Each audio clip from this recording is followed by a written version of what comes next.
નમસ્કાર ખેડૂત મિત્રો, ઓનલી વરસાદ ઓફિશિયલ યુટ્યુબ ચેનલમાં તમારું સ્વાગત કરીએ છીએ. મિત્રો, આવનારી 48 કલાકની આગાહી હું આપવા જઈ રહ્યો છું. કયા જિલ્લામાં વરસાદ પડશે, કેટલો વરસાદ પડશે. મિત્રો, હાલ સુધી તો વરસાદ ચોમાસું જે ગુજરાતમાં અટકાઈ ગયું હતું.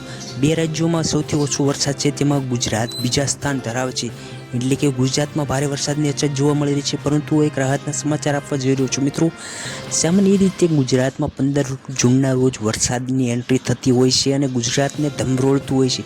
પરંતુ આ વર્ષે ચોમાસું ક્યાં કોણ તે મોટો સવાલ છે. પરંતુ હવે તો ગુજરાત માટે મોટા રાહતના સમાચાર આવી ગયા છે. મિત્રો, હાલ તો ગુજરાતમાં જે સ્થિતિ છે, અમુક જિલ્લાઓમાં આછો એવો વરસાદ જોવા મળી રહ્યો છે. પરંતુ મધ્ય ગુજરાત, દક્ષિણ ગુજરાત માટે ભારે આગાહી છે. ઉત્તર ગુજરાતમાં પણ વરસાદ પડશે, પરંતુ જે દક્ષિણ ગુજરાતમાં છે તેમાં ખાસ કરીને ભારે વરસાદની આગાહી આપવા જઈ રહ્યો છું. મિત્રો, આવનારી 27-28 જૂનના રોજ ગુજરાતમાં ભારે વરસાદ 48 કલાકમાં ગુજરાતની ભારે ધમરોળ છે. કારણ કે જે દક્ષિણ અરબી સમુદ્ર છે ત્યાં હાલ વરસાદના ભેજવાળા વાદળાઓ જોવા મળી રહ્યા છે, જેનાથી કહી શકાય કે ગુજરાતમાં વરસાદની સત્તાવાર એન્ટ્રી તમને જોવા મળી શકે છે. અને ખાસ કરીને દક્ષિણ ગુજરાતના જે જિલ્લાઓમાં છે, જે સમુદ્ર કિનારે આવેલો છે, ત્યાં ભારે વરસાદ પડવાની શક્યતા જોવા મળી રહી છે.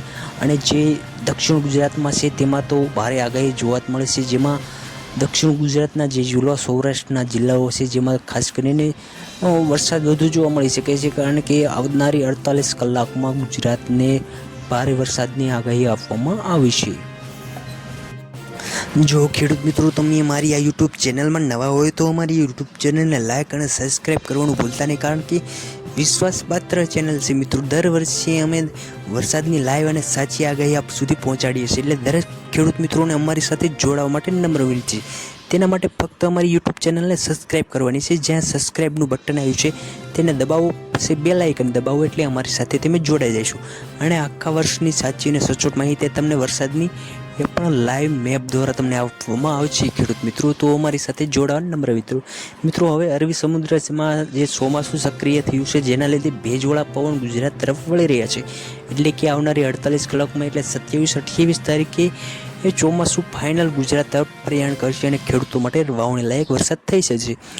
હાલ સુધી જે ખેડૂતોને પરેશાની ભોગવવું પડ્યું છે તેનો સામનો કરવો પડ્યો છે. પરંતુ હાલ જે સારા સમાચાર ખેડૂતો માટે આવી ગયા છે. જે ચોમાસાનું જે ઋતુ હશે તે બદલાઈ ગયો અને ગુજરાત તરફ ચોમાસું સક્રિય થવા જઈ રહ્યું છે, જેનાથી વરસાદ આવવાની ભારે શક્યતાઓ જોવા મળી રહી છે. એટલે કે આવનારા 48 કલાકમાં દક્ષિણ ગુજરાતની ભારે આગાહી છે. મિત્રો, આ દક્ષિણ ગુજરાતમાં ભારે આગાહી જોવા મળી શકે છે, જેના લીધે દક્ષિણ ગુજરાતના જે જિલ્લા ભાવનગર, બોટાદ, રાજકોટ, જે સૌરાષ્ટ્રના જિલ્લાઓ છે તેમાં ભારે વરસાદ આવી શકે તેવી શક્યતા છે.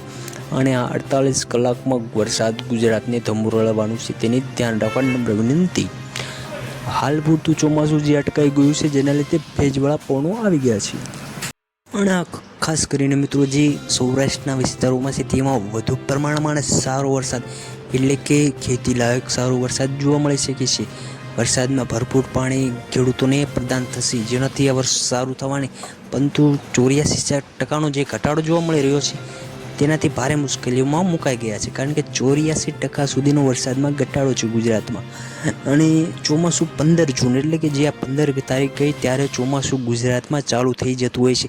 પરંતુ 14 દિવસ સુધી હાલ સુધી વરસાદ આવ્યો નથી, જેનાથી કહી શકાય કે આ વર્ષે ચોમાસું થોડુંક વીક રહેવાનું છે દર વર્ષ કરતાં. પરંતુ જે હાલ વરસાદ સક્રિય થયો છે, કેવો વરસાદ થાય તેના ઉપરથી કહી શકાય કે આ વર્ષનું ચોમાસાનું ઋતુઓ બદલાઈ પણ શકે છે. જે ઘટાડો આવ્યો છે તેને પૂરો પણ પાડી શકે છે. પરંતુ રાહતના સમાચાર છે, જે ભેજવાળા પવન ગુજરાત તરફ વળ્યા છે, જે વાદળાઓ, પાણીવાળા વાદળાઓ જે ગુજરાત તરફ વળ્યા છે, તેનાથી કહી શકાય કે ગુજરાતમાં સારો વરસાદ આગામી દિવસોમાં તમને જોવા મળી શકે છે. વિડીયો જોવા બદલ બધા જ ખેડૂત મિત્રોનો ખૂબ ખૂબ આભાર. અમારી સાથે જોડાઈ જાઓ. અમારી ચેનલને ફક્ત એકવાર સબસ્ક્રાઈબ કરો અને ચોમાસાની આ સાચી આગાહી તમે જોઈ લેશો છો આગલા દિવસોમાં, તો જ અમારા ઉપર વિશ્વાસ કરજો મિત્રો. અને આ ખાસ કરીને તમારા ગામનું અને જિલ્લાનું નામ અમને કમેન્ટમાં જણાવી દો, જેનાથી અમે તમને સત્તાવાર તમારા વિસ્તારની સાચી વરસાદની આગાહી અમે તમને જણાવી દઈશું. વિડીયો જોવા બદલ ખૂબ ખૂબ આભાર. આ વર્ષે સારો વરસાદ થાય એવી ભગવાન દ્વારકાધીશની પ્રાર્થના અને તમારી ખેતી સારી થાય એવી પ્રાર્થના. કમેન્ટ કરવાનું ભૂલતા નહીં. લાઇક અને સબસ્ક્રાઈબ કરો, સપોર્ટ કરો મિત્રો. ખેડૂત મિત્રો, વિડીયો જોવા બદલ આભાર.